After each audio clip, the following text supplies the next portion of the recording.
Reach out your hand. If your cup is empty, if your cup is full, may it be again, let it be known. There is a fountain that was not made by the hands of men. Yeah, I must apologise for my singing, but I'm going to keep doing it because I can't see a reason to stop. If it irritates you, I don't really care. However, you could always fast forward it or just don't watch. I don't care. Anyway, probably the best studio album that the Grateful Dead made. That's a very subjective subject. But probably the best song on that album. I don't know. That's very subjective. Candyman's very good. But anyway, Ripples, very good. And let's cause some ripples. Let's shake it up a bit, shall we? Make some noise, perhaps. Start writing flat Earth songs. Maybe do a musical. No, well, I'm joking about that, but go right ahead if that's what you want. Yeah. So that's what Mike and I have been doing, rehearsing songs with a flat Earth theme. I know, the flat Earth, bloody hell, it's such a loaded term, and many people just run a mile, mentally, maybe, probably not physically, but you know what I mean. Oh, keep it away! They are idiots, ignoramuses. In this life, you only get really one chance, and there are so many people who lived and died thinking, believing they're on a spinning ball, and they were wrong. They were duped. Now, Mike said to me, and he was quite right, that he thinks that life is eternal, and I don't know whether that is right or not, but if I had to guess, I would say yes. And you will obviously, well, not obviously, but you'd probably know when you die that you've been duped. But who knows, you might come back as a slug. I think that's probably what I will come back as. Maybe that you'll come back as the creature that you killed the most of. Well, in my case, then it'll be flies. Probably. Probably. Just with a car, you kill loads of insects. Motorbike, visor, totally bugged up. But that's happening less and less, so they say these days. There are far fewer insects than there were maybe in the 70s. I wasn't driving in the 70s, but I remember my dad's car covered in flies, covered, moths and all sorts. Anyway, whatever. So, okay, I may, I've not really decided yet, but I may show, one or two little clips of what we've been doing. And at the moment, I'm recording with just the camera, just the condenser mic on the camera. It's stereo, but it can't handle the volume that we are playing at, and it's not loud. I wouldn't say it's loud. If you're in the room with us, you wouldn't be having to stick your fingers in your ear. Well, perhaps when I'm singing you would, but I don't think it's overwhelmingly loud at all. Yet the condenser mic on the camera doesn't really like it. So what we're going to do next week is reintroduce the stereo microphone and plug it into the computer and record it through Audacity or some program, probably Audacity, and then layer the audio on top of the visuals. That's sometimes what I used to do before I moved where I am now in this beautiful shed. And I know it's very gloomy right now, and you probably can't see, but I have actually taken down that little web of crane flies. When I had my friends round, I did a quick, wash and brush up. Otherwise, I probably wouldn't even bother. So I'm very pleased that they come round just for that. No matter, obviously I'm very pleased to come round generally, but it gives me an incentive to do some housework. So I say we assault the senses of the people who still think they live on a spinning ball.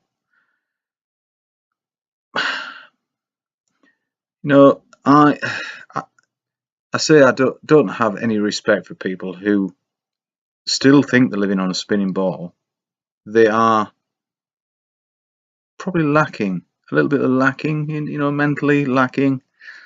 They haven't got the I don't know. I don't want to offend anybody, because I once believed that I lived on a spinning ball. I was a victim of the utter nonsense that we're bombarded with, all the programming. And it's only when you break free of that you realize how much programming there actually is. And okay, you can sort of forgive the people who maybe haven't heard of this or haven't taken it seriously, because, like I say, the flat earth term is one just to be dismissed. That's what we were taught to do. Just like we were taught that the water sticks to the spinning ball by, the demonstration was, when I was at primary school, spinning a bucket full of water. Yes, I know I've said this before, but I'll say it again. That does not demonstrate water clinging to a ball. No matter which way no matter which way you try and squeeze it into that the demonstration, it is bullshit. Now, if you had a a ball on a spike and you span the ball, you can even put it on a little bit of a lean if you like, whatever you like. Put it on a 23-degree lean, I don't give a toss. Spin it, spin it. Pour water on it maybe, and then see what happens. I wonder what would happen. And then try and convince the primary school children that they live on a ball. Do it that way, because that's more realistic. Because I do remember really wanting to put my hand up and say, but miss, miss, the bucket's on the outside, miss, and there isn't anything on the outside of the oceans clinging to the ball. It's bullshit. Of course it is. But the answer is gravity, gravity, gravity, gravity. Gravity is, well, first off, it's a theory, and a really bad one. Are you talking about Einsteinian gravity or Newtonian gravity? Which one? The one that bends space and time, or the one that just mass attracting mass? Which one is it? Well, let me tell you, they're both total nonsense.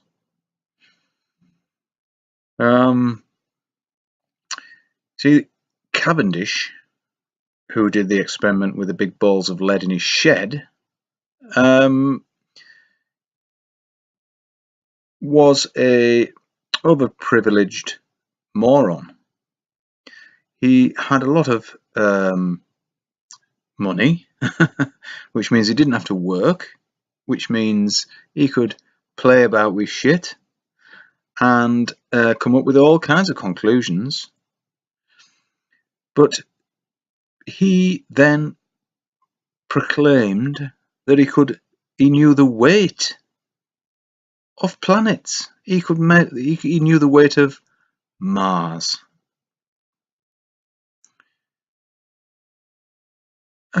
You know, if somebody tells you that they know the distance to the sun, they are fooling you, or they're fooling themselves, or both. Unless, you see, nobody knows the distance to the sun. Nobody. If you think it's 93 million miles or a variation of that, then you're stuck. You're lost in space. You're stuck in the heliocentric bullshit model, which has been totally debunked. Try and prove it to yourself. Try and prove it to yourself, and you will fail. If you're intellectually honest, you will fail. And that's why I'm sitting here doing that, because that's where I started. I tried to prove it. I couldn't prove it. Then I started doing experiments across water. And yes, I took all that, mirages and refraction and all that, learned all about that. And there's no curve. There's none whatsoever. You can bring boats that have disappeared to the naked eye. You can bring them back. And the people who still think they're living on a spinning ball will say, yeah, they go over the curve. Yeah, they go. That's why you can't see them. They disappear from the bottom up. Well, I'm going to do a little experiment. My grandparents used to go bowling. I hope I never end up bowling. But I'm going to go to that bowling green where they went regularly, and I'm going to put which is perfectly flat, and level, the bowling green, and I'm going to put the camera and level it up on the surface of that grass, and then I'm going to walk away from it, and you will see my feet disappear as I get further away from the lens. And why is that? Could it be to do with perspective, perhaps? Or don't you understand that? Don't you understand that if you look at a straight piece of railway line, the two tracks, you stand in the middle of them, they appear to converge at a distance. But of course they don't, do they? They derail the train. Don't be silly. We know that the tracks are the same distance apart, virtually. the whole length of all railway lines. So maybe that's got something to do with it. Have you ever stood in a corridor, in a long corridor, and looked at the end of the corridor, maybe perhaps a door, and the door appears to be much smaller than the one maybe you've just come through? Not only that, but the floor appears to rise up. The ceiling appears to go down. And the walls, of course, come in like that. Oh, why has the light just changed? Anyway, that's reality, people. No debate. You can't debate that. You can't debate objective reality. And if you're doing that, if you want to do that, stop it. If somebody says to you, yeah, but the Earth's a ball, they're idiots. Like I say, I've got very little respect for people who, having known the facts, having been shown the facts, still believe in that bullshit. I've no respect for them, but I feel sorry for them. As long as they're not abusive, I feel sorry for them, because they're trapped in the heliocentric bullshit. Anyway, I've been out working today, doing a bit of dry stone walling, which I've done for many years, here and there, on and off, now and again. It's all right. It's where you are doing it that makes all the difference to me. And I was in a very quiet little village doing it in a private house, not next to the road. Just imagine it doing next to the main road. Couldn't handle that, really. Anyway, I've waffled on far too long now, and I'm going to leave you with perhaps some music. So, see.